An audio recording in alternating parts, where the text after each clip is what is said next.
Hello friends, welcome back to grow up mantra. Grow up mantra में एक बार फिर से स्वागत है। और साथियों, इसी के साथ हम और आप जुड़ चुके हैं ग्रो अप मंत्रा के साथ।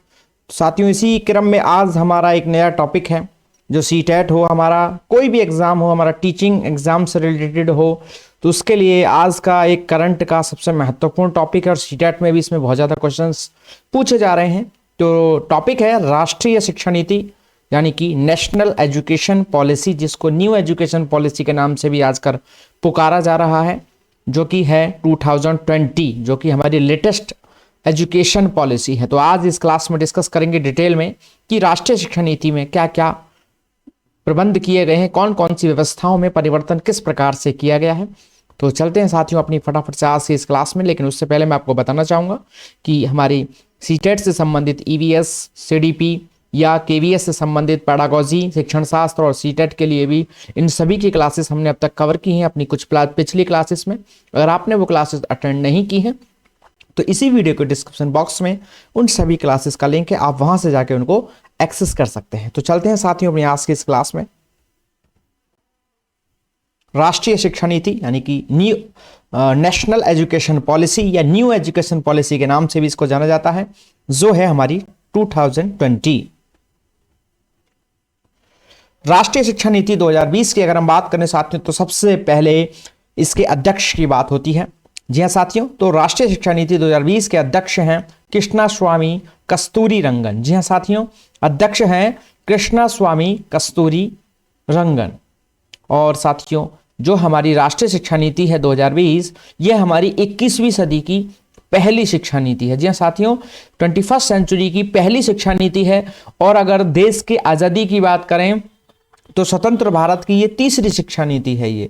जी हाँ साथियों, हमारी पहली स्वतंत्र भारत की पहली शिक्षा नीति 1968 में आई, दूसरी शिक्षा नीति 1986 में आई, और जिसी को बाद में थोड़ा संशोधन के साथ 1992 में भी प्रस्तुत किया गया था।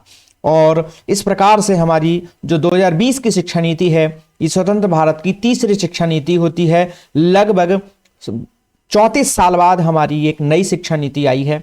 1986 के बाद अगर इसको देखा जाए तो लगभग 34 साल बाद एक नई शिक्षा नीति हमने देखने को मिली है हमारी 21वीं सदी की, जिसको हम पहली शिक्षा नीति के नाम से जान सकते हैं, कह सकते हैं। नई शिक्षा नीति 2020 को केंद्रीय मंत्रिमंडल द्वारा, जी हाँ साथियों, जो हमारा सेंट्रल मिनिस्ट्री होती है उसके द्वारा 29 जुलाई 2020 को इसको मंजूरी मिली है। जी हाँ साथियों, तो 29 जुलाई 2020 के संदर्भ में अगर हम बात करें तो शिक्षा नीति या नई शिक्षा नीति या राष्ट्रीय शिक्षा नीति 2020 के संदर्भ में इसको मंजूरी मिली। और इसी के साथ, इसी पॉलिसी के संदर्भ में, इसी के साथ संदर्भ में रेफरेंस करें तो अब तक हम अपने शिक्षा संबंधी जो भी विषय होते थे, बातें होती थी, वो उससे संबंधित जो हमारा मंत्रालय होता था वो होता था मानव संसाधन एवं विकास मंत्रालय, MHRD, जिसे मिनिस्ट्री के नाम से जाना जाता है। और अब उसको वर्तमान में शिक्षा के संदर्भ में शिक्षा मंत्रालय के नाम से इसको बिल्कुल अलग किया गया है। तो शिक्षा मंत्रालय में अब हमारी शिक्षा संबंधी बातें होंगी, या शिक्षा संबंधी जो भी उपबंध हैं वो शिक्षा मंत्रालय से जुड़े होंगे, जो कि अब तक या पहले तक हमारे इससे संबंधित जो भी उपबंध थे वो मानव संसाधन एवं विकास मंत्रालय यानी कि MHRD मिनिस्ट्री से होते थे। और डिटेल जानते हैं इसको। राष्ट्रीय शिक्षा नीति का सबसे पहले अगर हम बात करें तो जानेंगे विजन क्या है इसका।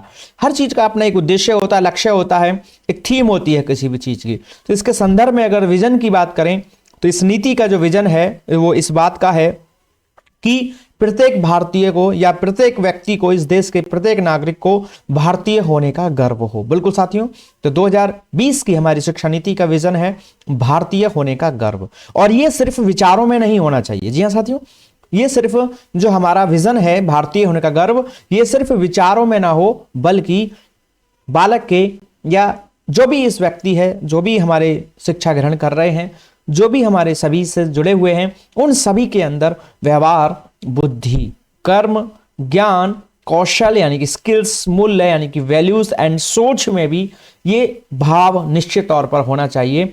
अर्थात भारतीय होने का गर्व सिर्फ विचार में ना हो, बल्कि उसके ज्ञानात्मक, भावात्मक, क्रियात्मक सभी रूप से हो, और हर चीज में उसको इस बात का शामिल होना बिल्कुल आवश्यक रूप से हो।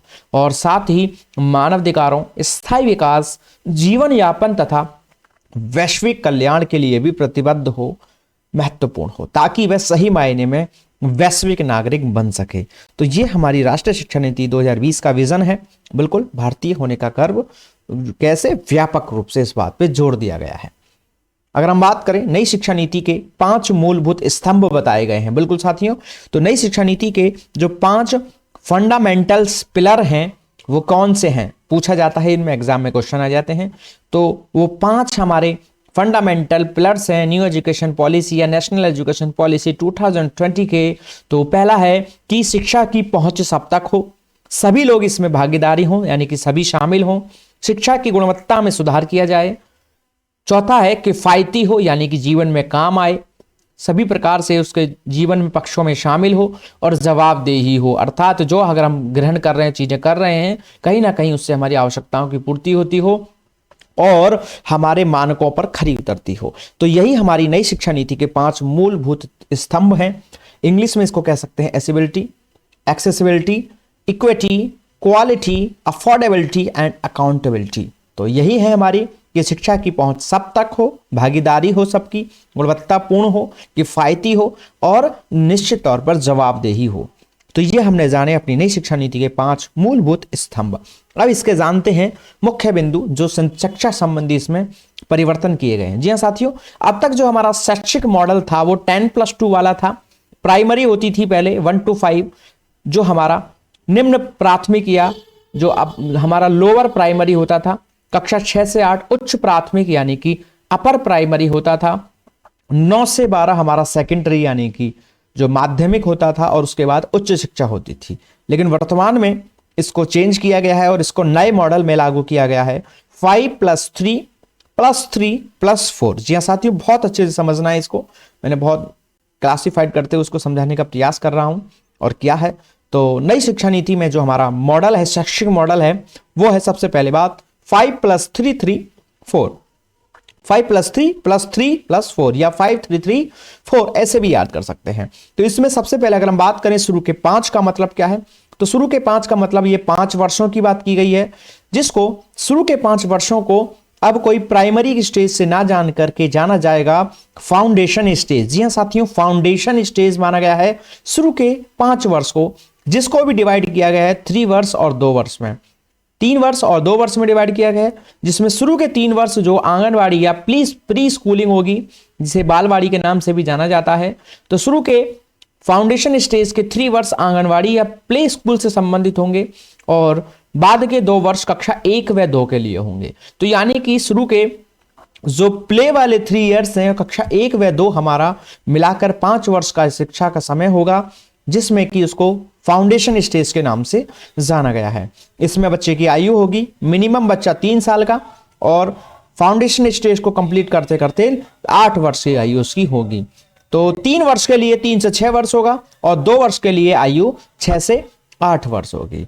और वहीं अगला है 5+3 में तीसरा, 3 से मतलब क्या है कि ये 3 वर्ष के लिए है, जिसमें कि हमारी आगे की कक्षा 3, 4, 5 होंगी, जिसके लिए आयु होगी 8 से 11 वर्ष। और इसको नाम दिया है प्रीपरेटरी स्टेज। प्रीपरेटरी यानी कि तैयार करना, किसी चीज को प्रिपरेशन करना, इसके संदर्भ में इसको नाम जोड़ा गया है।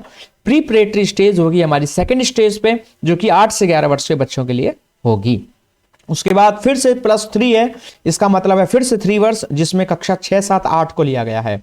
तो अब हमारी कक्षा 6 से 8 जो है वो उच्च प्राथमिक ना कहला करके मिडिल स्टेज कहलाएगी। क्या कहलाएगी? मिडिल स्टेज कहलाएगी, जिसमें आयु वर्ग होगा 11 से 14 वर्ष तक के बच्चे। और अंतिम इसमें जो है लागू किया गया है, शामिल किया गया है, वो है 4 यानी कि 4 वर्ष। और ये 4 वर्ष होंगे हमारे 9th, 10th, 11th and 12th के, जिसमें आयु लिया गया है 14 से 18 वर्ष। और इस स्टेज को नाम से जाना जाएगा सेकेंडरी स्टेज, हालांकि पहले भी सेकेंडरी स्टेज के नाम से इसको जाना जाता था। ठीक है, तो 4 इयर्स का ये होगा सेकेंडरी स्टेज होगा, जो कि 14 से 18 वर्ष के बच्चों के लिए होगा। तो साथियों, ये हमने समझा कि नई शैक्षिक नीति के अनुसार, नई शिक्षा नीति के अनुसार शैक्षिक मॉडल 5+3+3+4, जिसमें शुरू के 5 वर्ष फाउंडेशन स्टेज, दूसरे 30 जो नंबर पर 3 वर्ष हैं वो प्रिपरेटरी स्टेज, फिर 3 वर्ष होंगे मिडिल स्टेज के, और फिर 4 वर्ष हमारे होंगे किसके? सेकेंडरी स्टेज के। चलिए और जानते हैं इसको, ये हमारा रहा स्कूली शिक्षा से संबंधित। बात करें आगे इससे उच्च शिक्षा में, तो स्नातक स्तर की बात करें, अगर डिग्री लेवल की बात करें तो ये 3 से 4 वर्ष की होगी, यानी कि कोई 3 की भी हो सकती है, 4 की भी हो सकती है। और इसका एक निश्चित फॉर्मेट बनाया गया है। पहले क्या होता था कि हम जितनी भी शिक्षा ग्रहण करते थे, कोई ग्रेजुएशन में कोर्स एनरोलमेंट करते थे और बीच में छोड़ देते थे पढ़ाई को 1 या वर्ष 2 वर्ष में, तो उसका कुछ भी लाभ नहीं होता था, वो हमारे साल खराब हो जाते थे। लेकिन वर्तमान में अब ऐसा नहीं होगा। हम जितना भी पढ़ेंगे, जितने वर्ष का भी कोर्स कंप्लीट करेंगे, उसके आधार पर हमको कुछ ना कुछ रिटन में प्रमाण पत्र या एक प्रकार से उसके संदर्भ में एक योग्यता हासिल होगी, जिसमें कि अगर कोई व्यक्ति किसी भी कोर्स में एडमिशन लेता है, डिग्री कोर्स में, और 1 वर्ष पूरा करता है, तो उसको प्रमाण पत्र दिया जाएगा। बिल्कुल साथियों, उसको सर्टिफिकेट प्रदान किया जाएगा। सर्टिफिकेट, अगर सपोज मान के चलिए बीए में एडमिशन लिया है और 1 वर्ष का कोर्स पूरा कर लिया, तो उसको मिल जाएगा सर्टिफिकेट इन आर्ट्स। अगर उसने 2 वर्ष का कोर्स कंप्लीट किया, यानी कि 2 साल की पढ़ाई उसमें कंप्लीट की, तो उसको मिलेगा डिप्लोमा इन आर्ट। ठीक है। और अगर वह 3 वर्ष पूरे कर लेता है तो उसको डिग्री मिल जाएगी बैचलर इन आर्ट। और 4 वर्ष अगर वह पढ़ाई करता है तो उसको शोध के साथ डिग्री मिलेगी। जी हाँ साथियों, तो 1 वर्ष पूरा करने पर प्रमाण पत्र, 2 वर्ष पूरा करने पर डिप्लोमा, 3 वर्ष पूरा करने पर डिग्री तथा 4 वर्ष पूरा करने पर शोध के साथ डिग्री मिलेगी। तो इस प्रकार से स्नातक का पाठ्यक्रम की अवधि हमारी 3 से 4 वर्ष की होगी। और साथ ही इस नई शिक्षा नीति में एमफिल को समाप्त कर दिया गया है। मास्टर ऑफ फिलॉसफर एक प्रकार से रिसर्च प्रोग्राम हुआ करता था ये, जो कि अब इस शिक्षा नीति के अनुसार इसको बिल्कुल पूर्ण रूप से समाप्त कर दिया गया है। और जानते हैं साथ ही इसमें डिटेल में, साथ ही 2030 तक अध्यापन के लिए, यानी कि अगर कोई व्यक्ति शिक्षक बनना चाहता है, टीचर बनना चाहता है, तो उसके संदर्भ में जो न्यूनतम डिग्री योग्यता है या जो भी शिक्षक प्रशिक्षण योग्यता है, उसमें एकीकृत बीएड डिग्री होनी जरूरी होगी, यानी कि एकीकृत बीएड डिग्री प्रोग्राम शुरू किया जाएगा। ये इस बात से क्या मायने हैं साथियों, तो अब तक बीएड बीटीसी डिफरेंट कोर्स हुआ करते थे, इन सभी को एक कोर्स के रूप में शामिल करते हुए नई शिक्षा नीति के अनुसार एक शिक्षण प्रशिक्षण कार्यक्रम तैयार किया जाएगा, जो कि टीचर्स के लिए यानी कि होगा, जिसमें कि अब बीएड जो होगी वो एकीकृत बीएड डिग्री होगी। बिल्कुल साथियों, एकीकृत मतलब इंटीग्रेटेड बीएड डिग्री प्रोग्राम होगा, जो कि अब हम सीधे कक्षा 12वीं के बाद भी इसको कर सकते हैं। अगर कोई व्यक्ति कक्षा 12वीं के बाद यानी इंटरमीडिएट के बाद अगर सीधे चाहे तो वह इस इंटीग्रेटेड बीएड डिग्री प्रोग्राम में एनरोलमेंट कर सकता है, एडमिशन ले सकता है, और उसके लिए 4 वर्षीय इंटीग्रेटेड बीएड होगी। साथ ही अगर कोई व्यक्ति स्नातक यानी कि ग्रेजुएशन के बाद इसको चुनता है, इसके संदर्भ में प्रशिक्षण प्राप्त करना चाहता है, तो यह 2 वर्ष का डिप्लोमा या 2 वर्ष की डिग्री होगी। और साथ ही अगर कोई पोस्ट ग्रेजुएट व्यक्ति है तो बीएड की डिग्री 1 वर्षीय होगी। और इंटीग्रेटेड इसलिए कहा भी जा रहा है क्योंकि अब सभी कोर्सों की वजह सिर्फ एक ही कोर्स होगा, जो कि हमारा शिक्षण प्रशिक्षण के संदर्भ में होगा। तो शिक्षण प्रशिक्षण यानी कि टीचर बनने के लिए जो न्यूनतम शैक्षिक योग्यता है शिक्षक प्रशिक्षण से संबंधित, तो वो हमारी अब एकीकृत बीएड डिग्री प्रोग्राम होगा, जो कि 12वीं के बाद भी इसको किया जा सकता है और 4 वर्षीय होगी 12वीं के बाद, स्नातक के बाद 2 वर्षीय और परास्नातक के बाद 1 वर्षीय कोर्स होगा। और हमारी नई शिक्षा नीति में क्या प्रावधान किए गए हैं, तो एक एक को जानेंगे साथियों।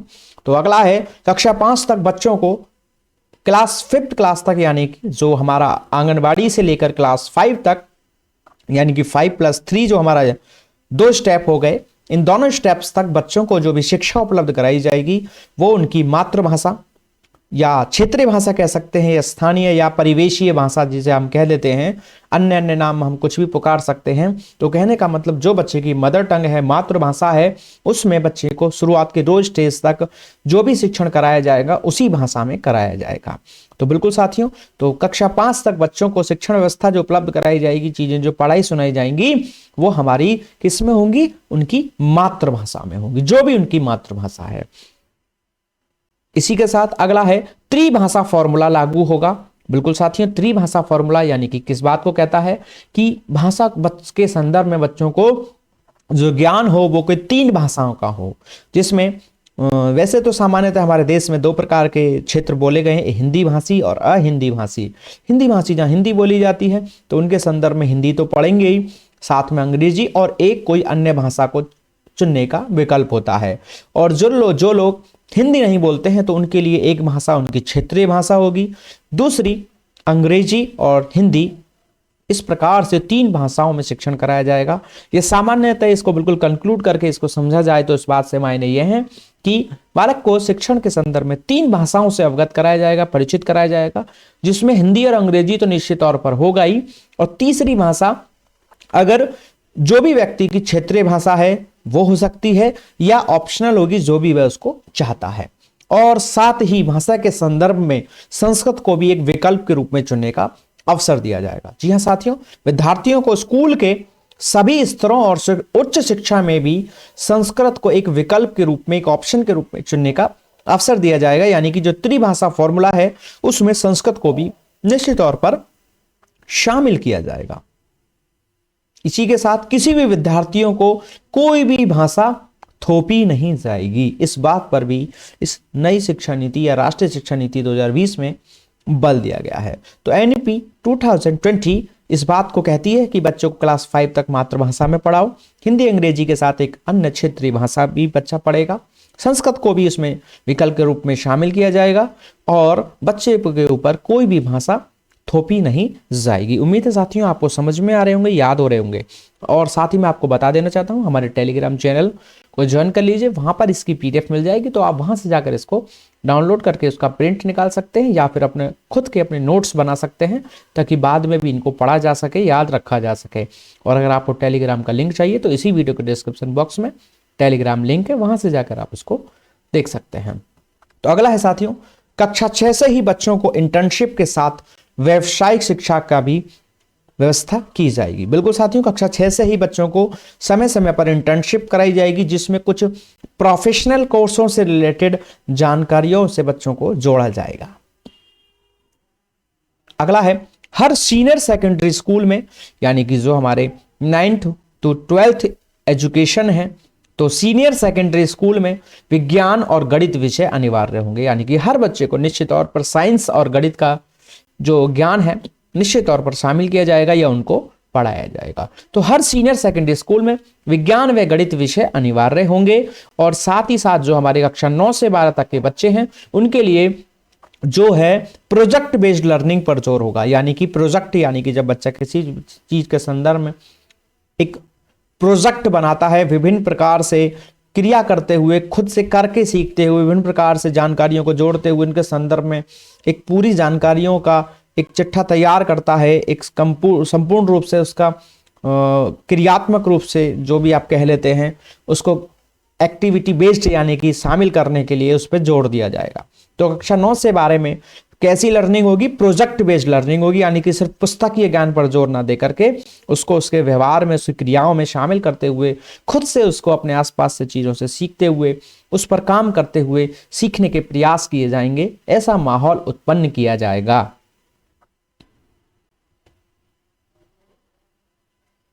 कक्षा 9 से 12वीं कक्षा तक सेमेस्टर में परीक्षा होगी, बिल्कुल, यानी कि सेमेस्टर यानी कि जो आपका 6 महीने में आपकी परीक्षाएं होंगी, क्योंकि हमारी वैसे भी शिक्षा पद्धति जो है उसमें मूल्यांकन के संदर्भ में सतत एवं व्यापक मूल्यांकन को शामिल किया गया है। कॉन्टिन्यूअस एंड कॉम्प्रिहेंसिव असेसमेंट के ऊपर जोर दिया गया है, यानी कि बच्चे का समय समय पर, समय के साथ, कभी टुकड़ों में, कभी विस्तृत रूप से क्या होता रहना चाहिए, असेसमेंट या मूल्यांकन होते रहना चाहिए, ताकि उनमें सुधार जो है वो किए जा सके। क्योंकि हमारा जो मूल्यांकन है वो असेसमेंट है वो 2 प्रकार का होता है, फॉर्मेटिव असेसमेंट और समेटिव असेसमेंट। फॉर्मेटिव असेसमेंट यानी कि जब बीच बीच में किया जाता है, और समेटिव असेसमेंट सत्र के लास्ट में या काम के खत्म होने पर किया जाता है। तो इसी बात को पोषित करने की दृष्टि से कक्षा 9 से 12वीं तक कक्षा की जो भी होंगी उनमें सेमेस्टर में परीक्षाएं आयोजित की जाएंगी, और 12वीं में बोर्ड की परीक्षा देनी होगी। लेकिन अब 10वीं की बोर्ड की परीक्षा देना अनिवार्य नहीं होगा, यानी कि जो बोर्ड एग्जामिनेशन है अब वो मेनली 12th क्लास या इंटरमीडिएट के लिए होगा। 10th क्लास अब बोर्ड परीक्षा जैसा उसमें कुछ खास माहौल नहीं होगा, या ये कोई अनिवार्य नहीं होगा। अगर स्कूल चाहें तो कर सकते हैं, अदरवाइज नहीं। या इसमें कोई ऐसी विशेष औपचारिकताएं बोर्ड परीक्षाओं जैसी नहीं रहेंगी। तो यानी कि अब नई शिक्षा नीति के अनुसार 9 से 12वीं कक्षा तक सेमेस्टर में परीक्षा होगी और 12वीं कक्षा में बोर्ड की परीक्षा देनी होगी 12वीं कक्षा में, और 10वीं की जो परीक्षा है वो बोर्ड परीक्षा देना अनिवार्य नहीं होगा। और साथ ही साथ हमारा योगात्मक आकलन के बजाय नियमित एवं रचनात्मक आकलन अपनाने पर बल दिया जाएगा। जैसे मैंने बताया, फॉर्मेटिव होता है जो बीच बीच में किया जाता है, फॉर्मेटिव असेसमेंट बीच बीच में किया जाता है, सबमेटिव असेसमेंट सत्र के लास्ट में किया जाता है। तो अगर हमारी क्लास नहीं देखी मूल्यांकन, तो उसमें मैंने बहुत अच्छे से समझाया है कि असेसमेंट के प्रकार क्या होते हैं, मूल्यांकन कैसे किया जाता है, मूल्यांकन के क्या क्या पक्ष हैं, मूल्यांकन के क्या क्या गुण हैं। अगर आप चाहें तो उस वीडियो को अटेंड कर सकते हैं। यहाँ पर राइट कॉर्नर में ऊपर आपके लिंक आ रहा है, इस लिंक से जाकर आप उस क्लास को अटेंड कर सकते हैं। मूल्यांकन या हमारी वीडियो प्लेलिस्ट में जाकर भी इसको देख सकते हैं। मूल्यांकन चैप्टर बहुत ही महत्वपूर्ण है, आपको जरूर वो अटेंड करना चाहिए। तो अब योगात्मक यानी कि जो सत्र के अंत में होता है, विस्तृत रूप से होता है, उस पे जोर ना देके अब नियमित रेगुलर बेस पर यानी कि छोटे छोटे टुकड़ों में छोटी छोटी विषय वस्तु को शामिल करते हुए समय समय पर आसानी से सरल लचीली व्यवस्था के साथ और बच्चों की क्रिएटिविटी को उसमें शामिल करते हुए या क्रिएटिविटी की जांच करने के बेसिस पर क्या होना होगा, आकलन होगा या असेसमेंट प्रोसेस होगी। तो इसमें भी इस बात शिक्षा नीति में योगात्मक आकलन के बजाय नियमित एवं रचनात्मक आकलन अपनाने पर बल दिया गया है। अगला है, विद्यार्थियों के लिए साल में 10 दिन बैगलेस होंगे, यानी कि पूरे एक शैक्षिक सत्र में कम से कम बच्चों को 10 दिन के लिए बैगलेस बुलाया जाएगा, यानी कि बिना स्कूल के। जैसे बच्चा खुश हो रहा है ना, बैग पीछे है, अब बच्चा खुश हो रहा है, बैग लेके नहीं जाना पड़ेगा, ठीक है। तो अब क्या होगा कि साल में बच्चों को 10 दिन बैगलेस स्कूल जाना होगा और इस दौरान बच्चों को इनफॉर्मल इंटर्नशिप कराई जाएगी। इनफॉर्मल यानी कि अनौपचारिक रूप से जब चीजों को उपलब्ध कराते हुए जानकारियां उपलब्ध कराई जाती हैं, तो इनफॉर्मल इंटर्नशिप शामिल की जाएगी, जिसमें बच्चों को 10 दिन के लिए विदाउट बैग स्कूल जाना होगा और इसके माध्यम से बच्चों को किसी चीज से परिचित कराया जाएगा। और साथ ही साथ संस्थानों के पास एक व्यवस्था और की जाएगी कि वो अपने ओपन डिस्टेंस लर्निंग और ऑनलाइन कार्यक्रम चलाने का उनके पास विकल्प होगा। जैसा कि साथियों सबको पता है, कोरोना काल में बड़ी समस्या रही, बच्चे एजुकेशन नहीं ले पाए, ऑनलाइन व्यवस्थाएं कराई गई, लेकिन जो कि पहले से व्यवस्थाएं नहीं थी तो उसके कारण भी बच्चों को ऑनलाइन में ग्रहण करने में भी समस्याएं आ रही थी। तो उसके संदर्भ में अब ऐसी व्यवस्थाएं की जाएंगी कि अगर कोई बच्चा नहीं भी आ सकता या कोई बच्चा स्कूल में रेगुलर प्रेजेंट नहीं होता है या एब्सेंट भी होता है, छुट्टियां भी हो जाती हैं उसकी, तो वो अब तक क्या होता था कि वो चीजें बच्चों से छूट जाती थी, वो उसको दोबारा करने को नहीं मिलती थी।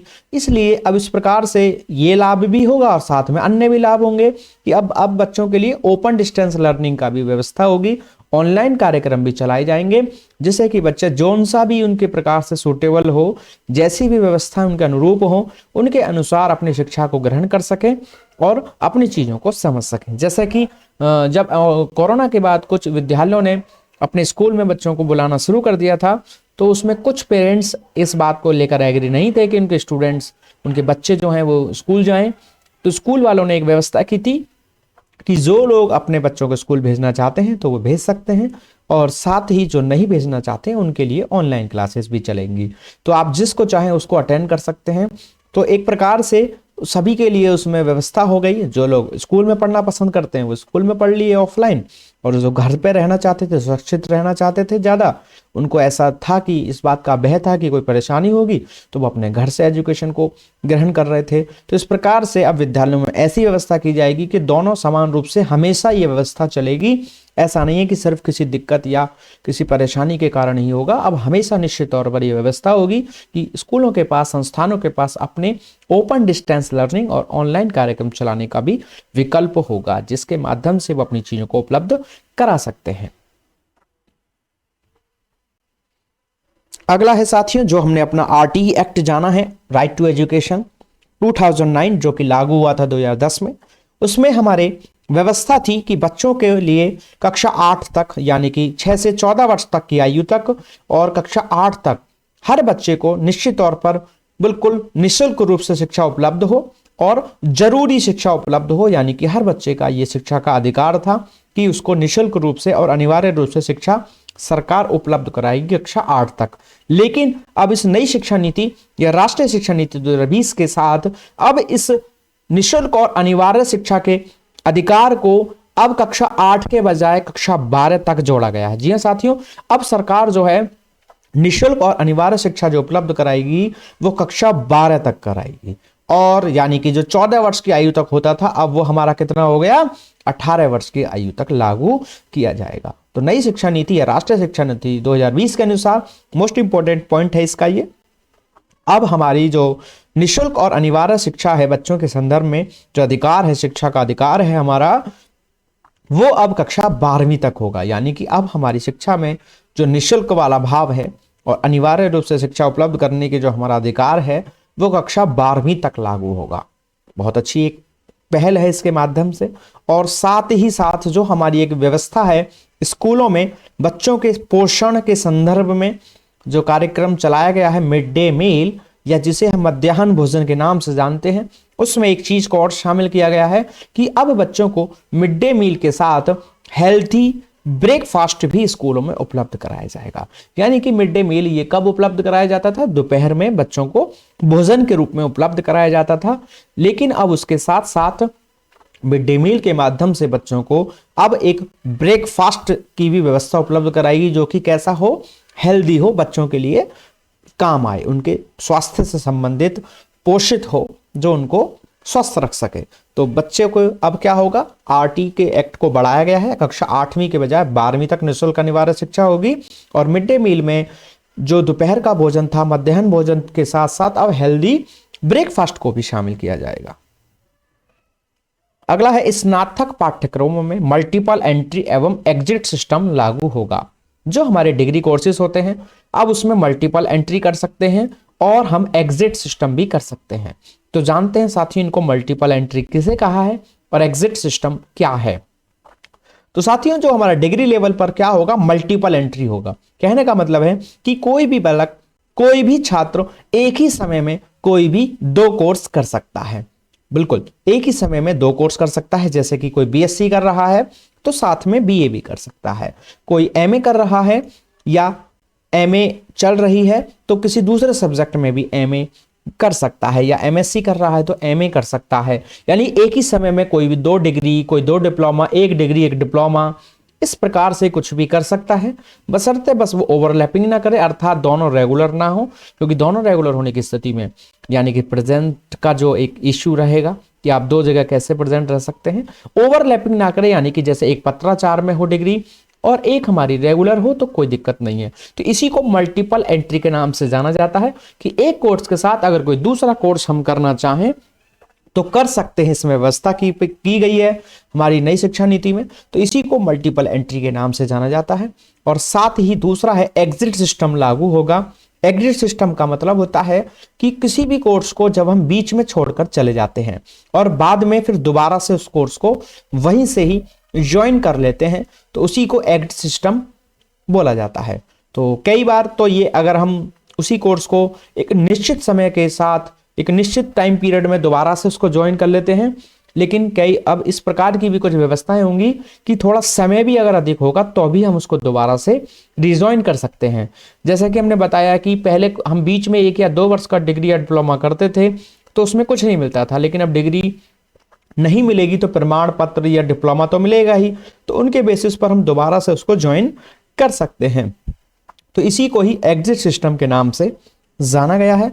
तो अब हमारा स्नातक पाठ्यक्रम में मल्टीपल एंट्री और एग्जिट सिस्टम लागू होगा, यानी कि एक कोर्स के साथ कोई दूसरा कोर्स करना चाहे तो वह कोर्स किया जा सकता है। साथ ही कोई स्टूडेंट अगर बीच में कोर्स छोड़ना चाहे तो उन्हें भी क्रेडिट ट्रांसफर और एक ब्रेक के बाद अपनी डिग्री पूरा करने का मौका मिलेगा। और साथ ही साथ इसी के संदर्भ में इसको और महत्वपूर्ण बनाने के लिए ट्रांसफर ऑफ क्रेडिट की सुविधा उपलब्ध कराई जाएगी, जिसके लिए अकादमिक बैंक ऑफ क्रेडिट की स्थापना की जाएगी। यानी कि इस बात का मतलब है कि बच्चों का जो भी जानकारियां हैं, जो भी उनके शैक्षिक योग्यताएं हैं, उनके संदर्भ में एक डिजिटल रिकॉर्ड इकट्ठा किया जाएगा। यानी कि अब सारी चीजें बच्चों की जो भी हमारे सर्टिफिकेट डिप्लोमास होते हैं, इन सबको डिजिटली एकदम रिकॉर्ड किया जाएगा, जिनको आसानी से वेरीफाई किया जा सके। अब हमारे पास कहने का मतलब है कि हमें हर जगह अपने प्रमाण पत्र नहीं दिखाने होंगे। कहने का मतलब इस प्रकार की कुछ व्यवस्थाएं होंगी जो डिजिटली हमारा डाटा स्टोर होगा। गवर्नमेंट की कुछ एजेंसी या कुछ इस प्रकार की, जो कि जैसे एक डिजी लॉकर भी एक व्यवस्था है, आपने सुना होगा डिजी लॉकर के बारे में, जिसके माध्यम से हमारे सर्टिफिकेट वगैरह डाउनलोड हो जाते हैं। सीटेट वगैरह के सीटेट आदि के जो भी सर्टिफिकेट्स या रिजल्ट्स हैं वो भी डिजी लॉकर के माध्यम से हम उसको डाउनलोड करते हैं, ना कि वो कोई हमें वहाँ कहीं से मिलता है। तो इसी प्रकार से बच्चों के सभी प्रदर्शन के संबंधी जो भी उनकी उपलब्धियां हैं उनके संदर्भ में डिजिटल रिकॉर्ड इकट्ठा किया जाएगा, जिसको आसानी से यूज़ करते हुए बच्चा कहीं भी किसी भी डिग्री में, किसी भी डिप्लोमा में, किसी भी अन्य यूनिवर्सिटी में प्रवेश ले सकेगा, उसमें शामिल हो सकेगा। और जैसे कि अक्सर हमें अब दिक्कत आती है, टीसी, सीसी होता है, हमारा ट्रांसफ़र सर्टिफिकेट होता है, माइग्रेशन होता है, इन सबसे संबंधित जो भी हमें समस्याएं होती हैं, अब वो समस्याएं भी इसके माध्यम से खत्म हो जाएंगी, क्योंकि डिजिटली जब सारी चीज़ें ऑन रिकॉर्ड होंगी तो फिर इन सब चीज़ों की कोई विशेष आवश्यकता नहीं होगी। अगला है शिक्षक नियुक्ति में क्या क्या कुछ सुधार किए गए हैं। तो शिक्षक नियुक्ति के संदर्भ में सेकेंडरी लेवल यानी कि कक्षा 12वीं तक, जी हाँ साथियों, अब तक लगभग हमारे प्राथमिक और जूनियर लेवल तक यानी कि उच्च प्राथमिक तक या कक्षा 8वीं तक एक टीईटी यानी कि शिक्षक पात्रता परीक्षा, जो कि आप सभी जानते हैं, उसके संदर्भ में इसको जोड़ा गया था। लेकिन अब आप अगर कक्षा 12वीं तक के भी शिक्षक बनना चाहते हैं, यानी कि टीजीटी लेवल के या पीजीटी लेवल तक के भी अगर हम शिक्षक बनना चाहते हैं, तो हमारे ऊपर भी अब क्या होगा, टेट परीक्षा लागू होगी। यानी कि अब कक्षा 6, 7, 8 या 1 से लेकर 5 यानी कि प्राथमिक और जूनियर के संदर्भ में ही टेट की परीक्षा नहीं पास करनी होगी।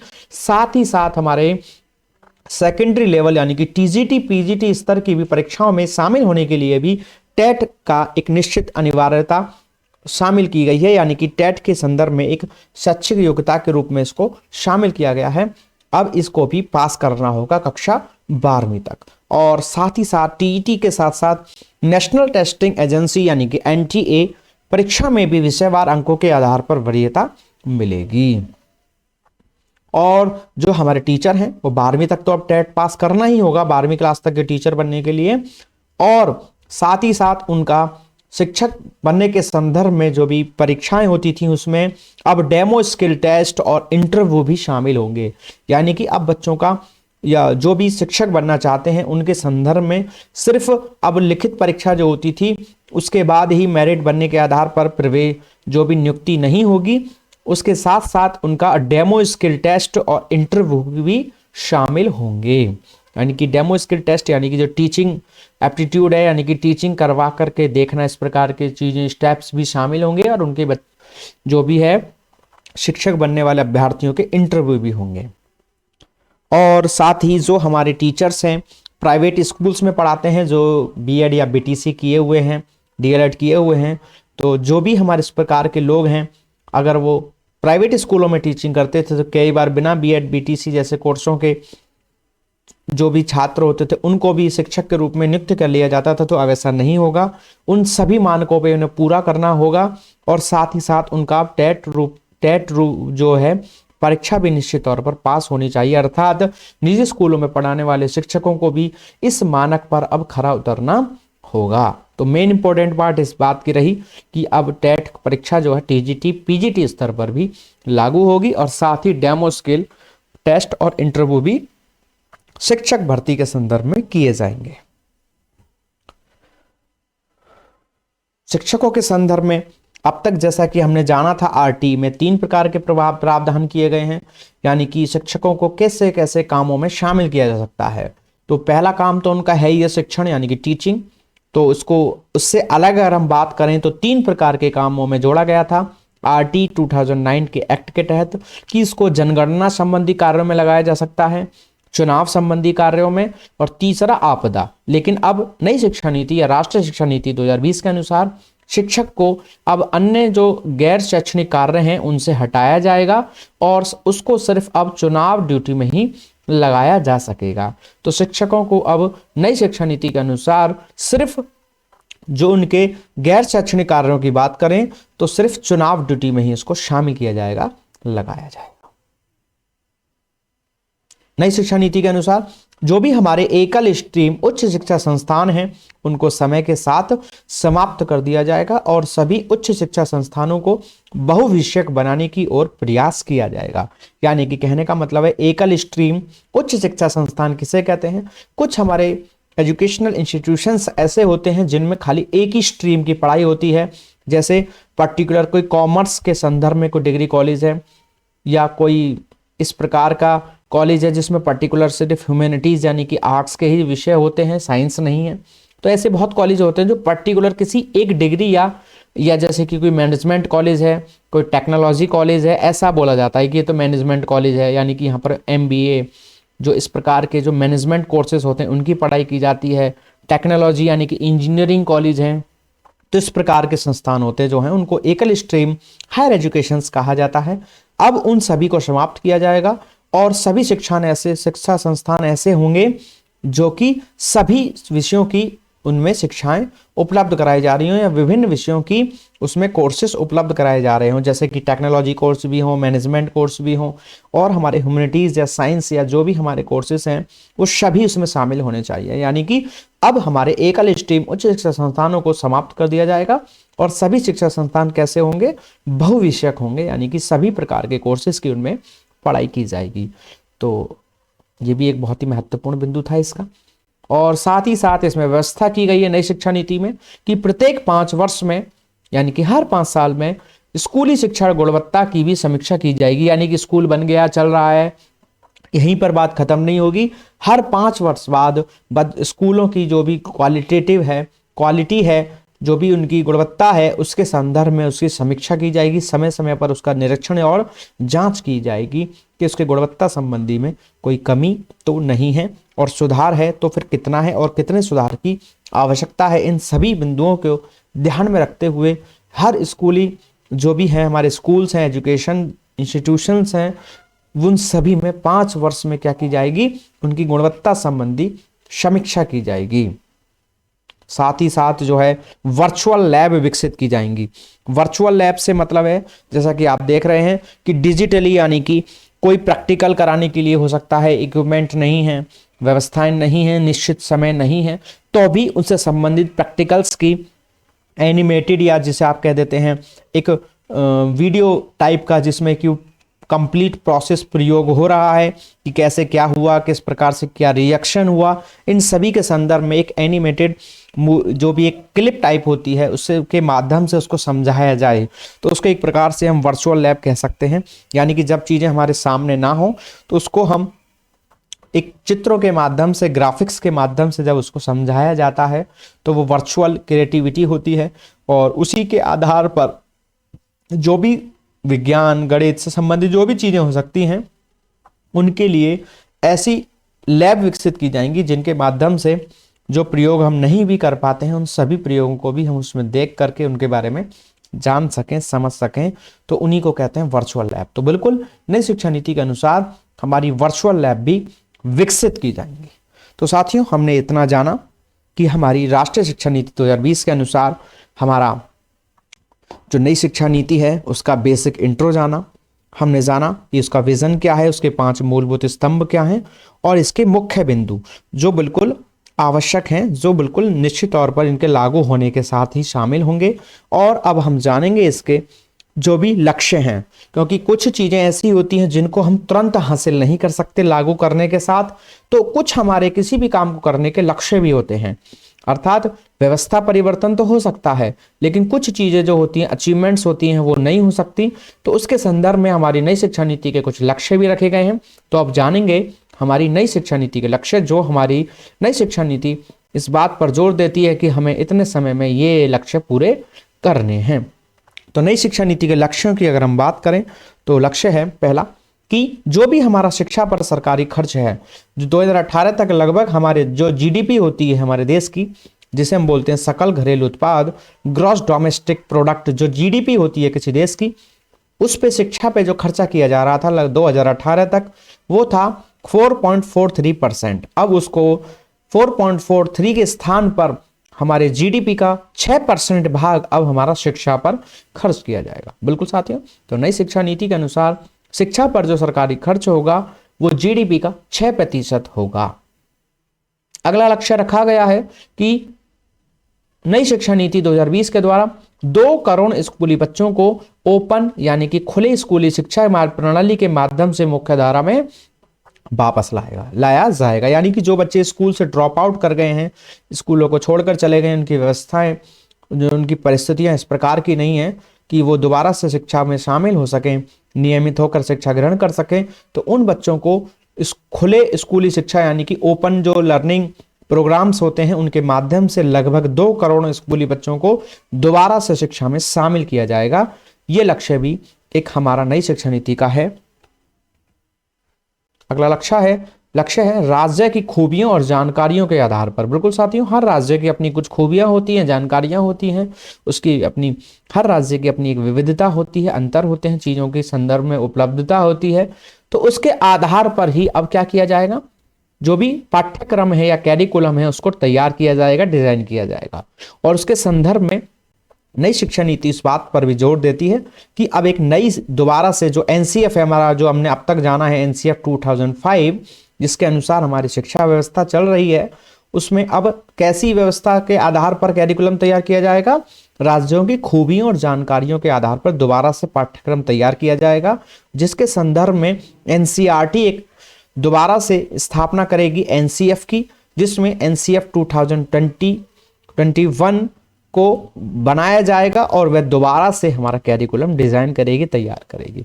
यानी कि इसके माध्यम से कह सकते हैं, इस आधार पर, इस बिंदु को इस आधार पर समझ सकते हैं कि एनसीएफ का दोबारा से गठन होगा और दोबारा से हमारी राष्ट्रीय पाठ्यचर्या रूपरेखा तैयार होगी, जिसका जो महत्वपूर्ण बिंदु होगा क्या होगा कि राज्यों की खूबियों और जानकारियों के आधार पर हमारे पाठ्यक्रम का निर्माण किया जाएगा, पाठ्यचर्या का निर्माण किया जाएगा।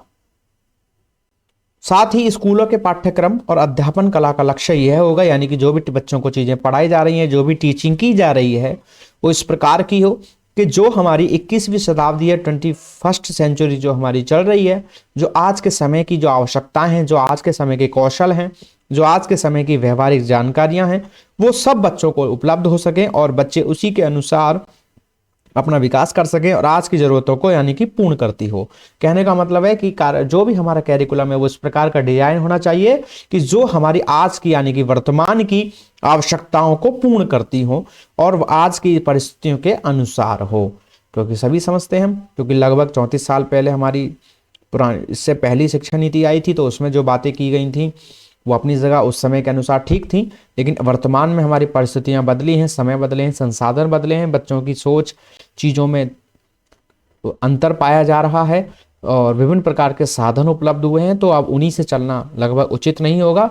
तो आवश्यकता है कि पाठ्यक्रम को इस प्रकार से डिजाइन किया जाए कि आज के वर्तमान की जो भी आवश्यकताएं हैं, संसाधन हैं, उनके अनुरूप हों, बच्चों के आज की जो जरूरतें हों उनके अनुरूप हो या आज के जरूरतों की पूर्ति होती हो। तो बिल्कुल, तो इसी के माध्यम से इसमें रखा गया है कि जो भी स्कूलों के पाठ्यक्रम है और अध्यापन कला का लक्ष्य है वो इस प्रकार हो कि वह 21वीं सदी के प्रमुख कौशल या व्यवहारिक जानकारियों से विद्यार्थियों को लैस करे और उनका समग्र विकास करे। लैस से मतलब शामिल करने से है यहाँ।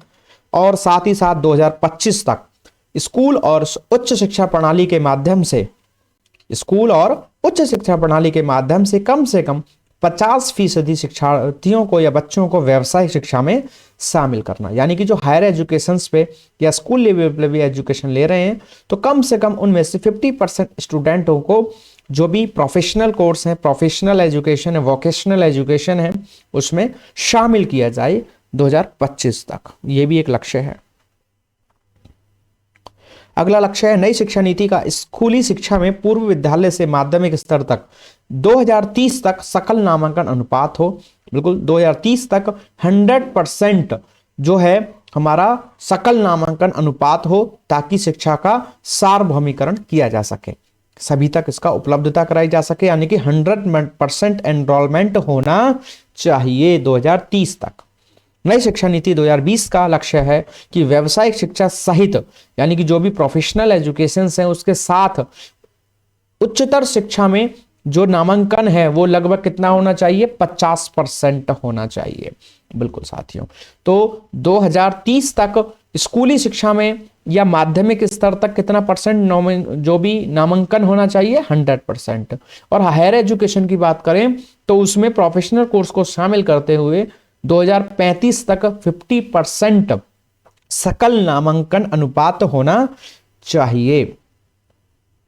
और इसमें क्या व्यवस्था की गई है, उच्च शिक्षा में विभिन्न कोर्सेज में 3.5 करोड़ सीटें जोड़ी जाएंगी। यानी कि अब हायर एजुकेशंस में जो भी हमारे कोर्सेज होते हैं, जैसे मैनेजमेंट डिग्री, डिप्लोमा, इंजीनियरिंग हो गया, मेडिकल हो गया, तो डिफरेंट कोर्स होते हैं हायर एजुकेशन के, तो उनमें लगभग 3.5 करोड़ नई सीटें जोड़ी जाएंगी। यानी कि जैसे कि किसी कॉलेज में अगर किसी डिग्री में 100 सीटें हैं तो यानी कि उसको बढ़ाना, तो यानी कि 100 में जब 3.5 करोड़ बढ़ेंगी तो लगभग हर कॉलेज में किसी में 10 सीट, किसी में 5 सीट, किसी में 20 सीटों का इजाफा होगा। यानी कि हर कॉलेज स्तर पर अब सीटें भी बढ़ेंगी और उस जो सीटें बढ़नी है वो ऑल ओवर कितनी बढ़नी है, 3.5 करोड़ सीटें और जोड़ी जाएंगी। यानी कि अब हमारे जो भी डिग्रियां हैं उनमें सीटें जुड़ेंगी और भी सीटें उसमें जुड़ेंगी।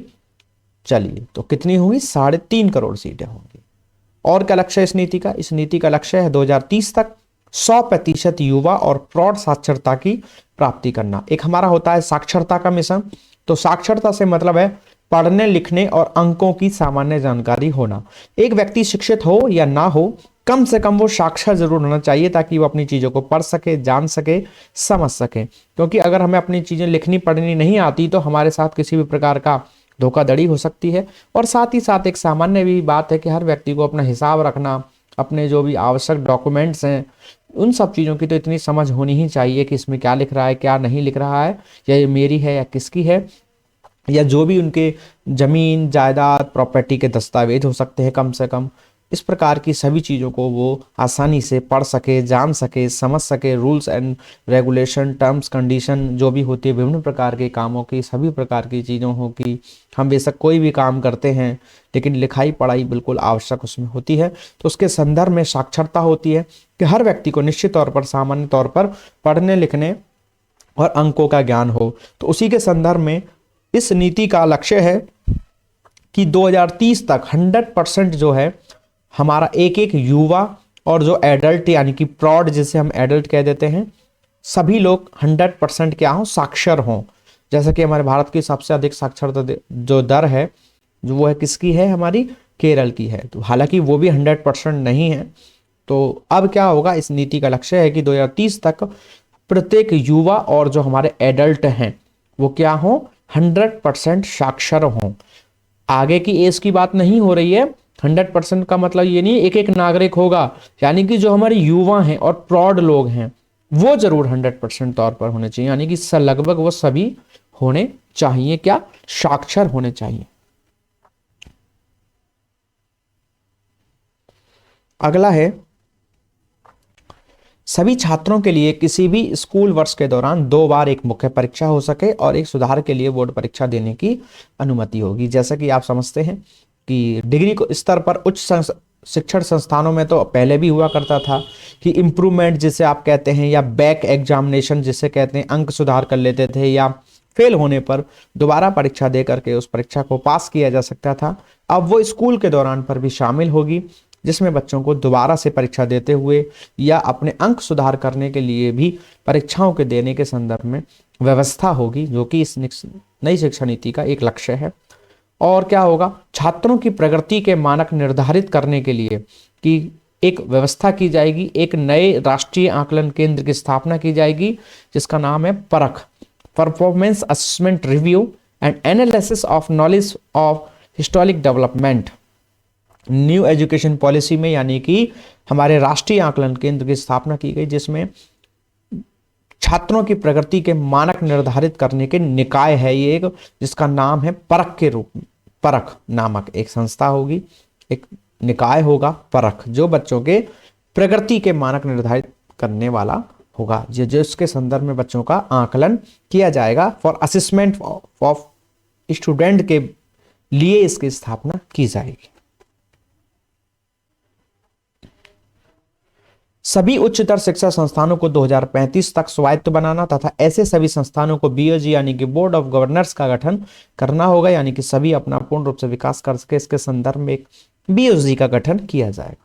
2040 तक सभी वर्तमान उच्चतर शिक्षा संस्थान जो भी हमारे, उनको 2040 तक अपने बहुविषयक संस्थानों के रूप में स्थापित करना। जैसे मैंने बताया ना, एकल स्ट्रीम जो संस्थान है वो खत्म होंगे और वो सभी कैसे बन जाएंगे, बहुविषयक संस्थान। यानी कि एक ही कॉलेज में अगर मेडिकल की पढ़ाई होती है खाली, तो मेडिकल की भी होगी, इंजीनियरिंग की भी होगी, मैनेजमेंट की भी होगी, ह्यूमैनिटीज एंड साइंस की भी एजुकेशन के संदर्भ में व्यवस्था होगी। तो 2040 तक सभी उच्चतर शिक्षा संस्थानों को कैसा बनाया जाएगा, बहुविषयक संस्थान के रूप में स्थापित किया जाएगा, जिनमें प्रत्येक संस्थान का लक्ष्य लगभग जो है वो 3000 या अधिक छात्र होंगे। यानी कि हर संस्थान में लगभग कितने बच्चे होंगे, 3000 स्टूडेंट एनरोल होंगे। पढ़ने वालों की संख्या लगभग हर इंस्टीट्यूशन में कितनी होगी, 3000 होगी। सभी स्थानीय भाषा में स्कूली शिक्षा की उपलब्धता सुनिश्चित कराने का फोकस किया जाएगा। बिल्कुल स्थानीय भाषाओं की भी यानी कि स्कूलों में व्यवस्था की जाएगी। साथ ही साथ बच्चों को ई सामग्री उनकी क्षेत्रीय भाषाओं में भी उपलब्ध कराई जाएगी। ई सामग्री से मतलब जो इंटरनेट पर विभिन्न वेबसाइट्स या एप्लीकेशंस के माध्यम से जो भी बुक्स हैं उपलब्ध कराई जाती हैं, जैसे एनसीईआरटी की बुक्स आदि भी प्रोवाइड की गई हैं, तो उनकी सामग्री जो थी वो सिर्फ 2 ही लैंग्वेजेस में अभी तक पाई जाती थी, या 2 से 3 लैंग्वेज, 1-2 लैंग्वेज और भी हैं, तो हिंदी इंग्लिश 1-2 भाषाएं और हैं, लेकिन अब उनको लगभग सभी क्षेत्रीय भाषाओं में उपलब्ध कराने का प्रयास किया जाएगा। और हिंदी और अंग्रेजी में भी जो चीज़ें उपलब्ध हैं, जो सिर्फ हिंदी और अंग्रेजी में ही उपलब्ध है, उनको कम से कम 8 भाषाओं में शुरू किया जाएगा। और 2030 तक हर जिले में या उसके आसपास एक कम से कम एक ऐसी बड़ी बहुविषयक संस्थान जरूर खोला जाएगा। यानी कि हर जिले में एक संस्थान ऐसा जरूर होगा जो बहुविषयक संस्थान होगा, बड़ा संस्थान होगा, जिसमें सभी प्रकार के कोर्सेज की पढ़ाई कराई जाएगी।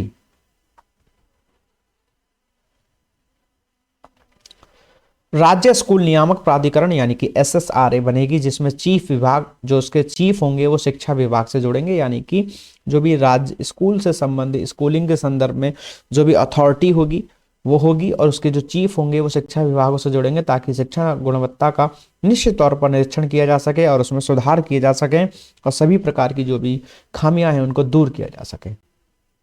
शिक्षकों के लिए राष्ट्रीय प्रोफेशनल मानक, राष्ट्रीय अध्यापक शिक्षा परिषद जिसको NCT के नाम से जाना जाता है। जी हाँ साथियों, जो हमारे टीचर्स का एजुकेशंस होती है, जो टीचरों के लिए प्रशिक्षण कार्यक्रम तैयार किया जाता है, उसको तैयार करती है NCTE, national council for teachers education. तो उसका गठन किया जाएगा, ठीक है, 2022 तक उसका विकसित किया जाएगा राष्ट्रीय प्रोफेशनल मानक के लिए।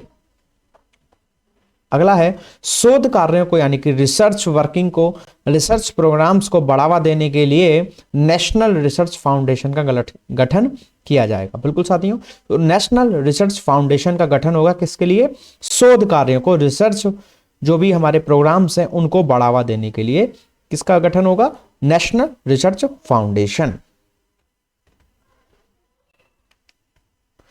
अगला है राष्ट्रीय शैक्षिक अनुसंधान और प्रशिक्षण संस्थान यानी कि NCERT, national council for educational research and training की पूरे देश में नोडल एजेंसियां होंगी।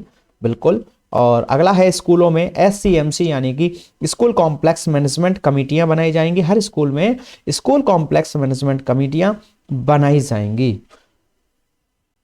अगला है दुनिया भर के सभी बड़े विश्वविद्यालयों को भारत में अपना कैंपस बनाने की अनुमति दी जाएगी। यानी कि विश्व के जो अच्छे अच्छे विश्वविद्यालय हैं, बड़े बड़े विश्वविद्यालय हैं, वो भी अब भारत में अपना कैंपस बना सकते हैं, विकसित कर सकते हैं, अपनी व्यवस्था यहाँ पर शिक्षा की शुरू कर सकते हैं। इसके संदर्भ में सरकार उनको अनुमति प्रदान करेगी, उनके संदर्भ में व्यवस्थाओं को लागू करेगी। अगला है चिकित्सा एवं कानूनी शिक्षा को छोड़कर, यानी कि जो हमारा मेडिकल है और लॉ एजुकेशन है उसको छोड़कर जितने भी समक्ष उच्च शिक्षा संस्थान हैं उनके लिए एक एकल अति महत्वपूर्ण व्यापक निकाय बनाया जाएगा। यानी कि एक अलग से आयोग का गठन किया जाएगा, भारत उच्च शिक्षा आयोग, जो कि सिर्फ मेडिकल और लॉ एजुकेशन को इसमें शामिल नहीं करेगा, उसके संदर्भ में काम नहीं करेगा, बाकी सभी प्रकार की शिक्षा व्यवस्था के लिए भारत एक उच्च शिक्षा आयोग HECT का गठन करेगा। और आज की क्लास का अंतिम बिंदु कि सीखने, मूल्यांकन करने, योजना बनाने और प्रशासन को बढ़ावा देने के लिए प्रौद्योगिकी का उपयोग करने पर विचारों का मुक्त आदान प्रदान करने हेतु एक मंच प्रदान करने की स्वायत्त निकाय की व्यवस्था होगी, जिसका नाम होगा राष्ट्रीय शैक्षिक प्रौद्योगिकी मंच का निर्माण किया जाएगा। यानी कि व्यवस्थाओं को सुधार करने के लिए, सभी चीजों को शामिल करने के लिए, नियमित करने के लिए, आदि आदि उद्देश्यों के आधार पर एक अलग से निकाय का निर्माण किया जाएगा, जिसका नाम होगा NETF, राष्ट्रीय शैक्षिक प्रौद्योगिकी मंच, नेशनल एजुकेशनल टेक्नोलॉजी फ्रंट का निर्माण किया जाएगा। और इसी के साथ तो साथियों, आज हमने अपनी इस क्लास में जाना कि हमारी राष्ट्रीय शिक्षा नीति जो है 2020, नेशनल एजुकेशन पॉलिसी 2020 को हमने इसमें जाना। उम्मीद है कि साथियों आपको अच्छे से समझ में आया होगा। अगर आपको आज की क्लास अच्छे से लगी तो प्लीज़ हमारे चैनल को सब्सक्राइब करें, अगर आपने अभी तक चैनल को सब्सक्राइब नहीं किया है, और वीडियो को लाइक एंड शेयर तो करना ही है, और कमेंट करके हमें अपने सुझाव भी दिया करें, ताकि हम आने वाली चीज़ों में और सुधार कर सकें और अन्य चीज़ों को भी जोड़ सकें। तो इसी के साथ मिलते हैं आपसे अपनी अगली क्लास में एक नए टॉपिक के साथ। तब तक के लिए आप इसी प्रकार बने रहें, पढ़ते रहें, सीखते रहें। Thanks for watching. Don't forget to like and share the video. Please subscribe the channel.